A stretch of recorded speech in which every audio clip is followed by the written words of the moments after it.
আমরা স্পষ্টই দেখতে পাচ্ছি বাংলাদেশের রাজনীতির ময়দানে এবং নির্বাচনে অস্থিরতা সৃষ্টি করার জন্য, বাংলাদেশের আগামী জাতীয় সংসদ নির্বাচনকে বিলম্বিত করার জন্য এবং পারতপক্ষে বানচাল করার জন্য যে শক্তি কাজ করছে তার পক্ষেই এই রাজনৈতিক দলটি কাজ করছে বলে আমাদের সন্দেহ। যদি নির্বাচন বিলম্বিত হয় তাহলে ফ্যাসিবাদের উৎপাত হবে আবার, ফ্যাসিবাদের উৎপত্তি হবে আবার এবং পতিত ফ্যাসিবাদ সুযোগ পাবে আবার।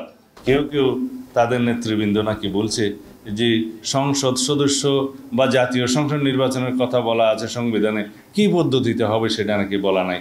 বলেই তো দিলাম, অনেক জায়গায় পড়ে দেখতে পারেন।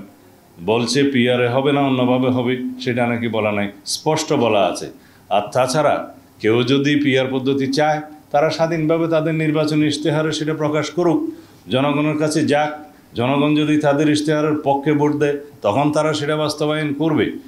আমরা স্পষ্টই দেখতে পাচ্ছি বাংলাদেশের রাজনীতির ময়দানে এবং নির্বাচনে অস্থিরতা সৃষ্টি করার জন্য, বাংলাদেশের আগামী জাতীয় সংসদ নির্বাচনকে বিলম্বিত করার জন্য এবং পারতপক্ষে বানচাল করার জন্য যে শক্তি কাজ করছে তার পক্ষেই এই রাজনৈতিক দলটি কাজ করছে বলে আমাদের সন্দেহ।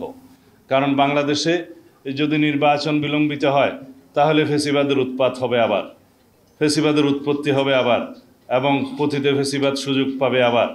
সুতরাং সেটাকে আমরা চাইতে পারি? অবশ্যই না।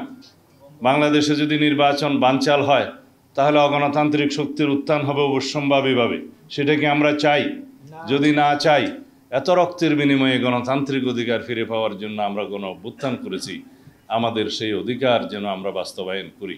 বাংলাদেশের সামনের দিনে যেই জন্য আমরা গত 16 বছর আন্দোলন সংগ্রাম করেছি, যে এই অধিকার ফিরে পাওয়ার জন্য, ভোটের অধিকার ফিরে পাওয়ার জন্য, সেই অধিকার প্রয়োগের জন্য বাংলাদেশের জনগণ আমরা সবাই উন্মুখ হয়ে আছি। বাংলাদেশের প্রথম ইমিউনিটি বুস্টার সমৃদ্ধ ফ্যান্টাস্টিক হ্যাপি এনার্জি বিস্কিট। এই অধিকার প্রয়োগের মধ্য দিয়েই বাংলাদেশের গণতান্ত্রিক যাত্রা কার্যকরভাবে শুরু করবে। এই অধিকার বাস্তবায়নের মধ্য দিয়েই, এই ভোটাধিকার প্রয়োগের মধ্য দিয়েই বাংলাদেশের জনগণ স্বাধীনভাবে আগামীতে একটি রাজনৈতিক সরকারকে ক্ষমতায়ন করবে।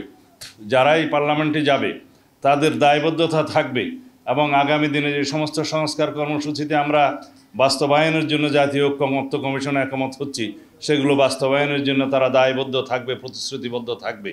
এখন কথা উঠছে যে এই সনদ বাস্তবায়নের ভিত্তিতেই নাকি আগামী নির্বাচন অনুষ্ঠিত হতে হবে।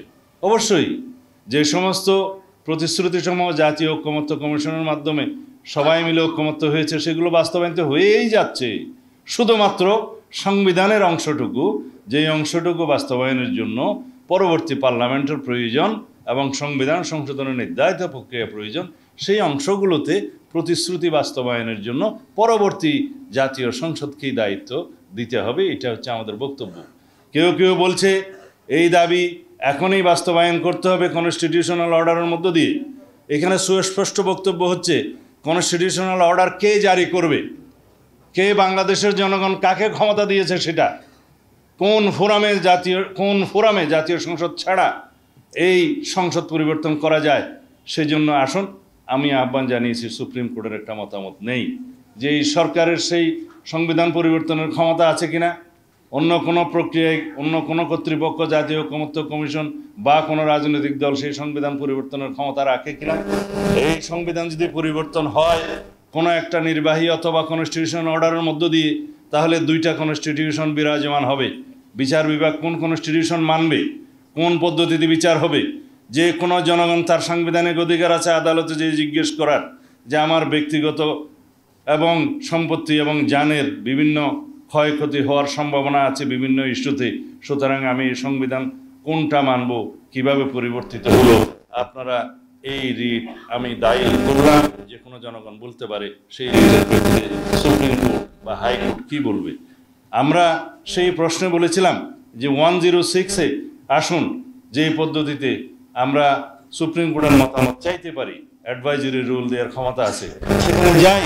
আমরা সুপ্রিম কোর্টের মতামত নেই যে কোনো প্রক্রিয়া আছে কিনা বৈধ, যে প্রক্রিয়ায় এই সাংবিধানিক আদেশ জারি করা যায়, কিন্তু তাতে আমরা একটি দলের অনীহা দেখলাম।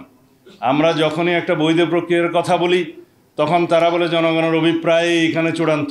হ্যাঁ, জনগণের অভিপ্রায় চূড়ান্ত, জনগণের অভিপ্রায় প্রকাশিত হয়েছে গণ অভ্যুত্থানের মধ্য দিয়ে, সেই অভিপ্রায়ের মধ্য দিয়ে এই সরকার প্রতিষ্ঠিত হয়েছে সঠিক, কিন্তু এই অভিপ্রায়কে বাস্তবায়নের জন্য তো আমাদেরকে সুপ্রিম কোর্টের দ্বারস্থ হতে হয়েছে, আর্টিকেল 106-এর দ্বারস্থ হতে হয়েছে। আমরা সুপ্রিম কোর্টের মতামতের ভিত্তিতে এই অন্তর্বর্তীকালীন সরকারের গঠন দেখেছি, উপদেষ্টাদের শপথ দেখেছি, আমরা সেটাকে বৈধ প্রক্রিয়া মনে করি। কেউ কেউ বলতে পারে তার মধ্য দিয়ে তো এই সংবিধানের কিছু কিছু ধারা অ্যাব্রোগেটেড হয়েছে। হ্যাঁ হয়েছে, কিছু কিছু ধারা অ্যাব্রোগেটেড হতে পারে, সেই জন্যই তো 106-এর মতামত নেওয়া হয়েছে।